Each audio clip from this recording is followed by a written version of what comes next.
CS Series RoboDK Tutorial. Chapter 4. First open Google Drive. Next open the folder RoboDK, CS Monitor, and download the file. Open Online Library. Locate and select Elabot under Brand. Download and open the robot model.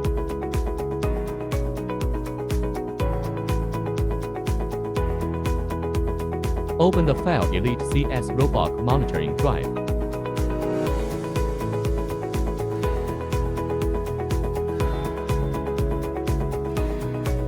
Click Connect Robot on the menu bar. Change the robot's IP address to the FBE network IP address set in the network settings.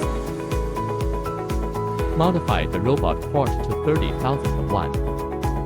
Select Ping to see if the robot can be found in the network. Right-click on the script Elite CS Robot Monitoring Drive and select Run Python script.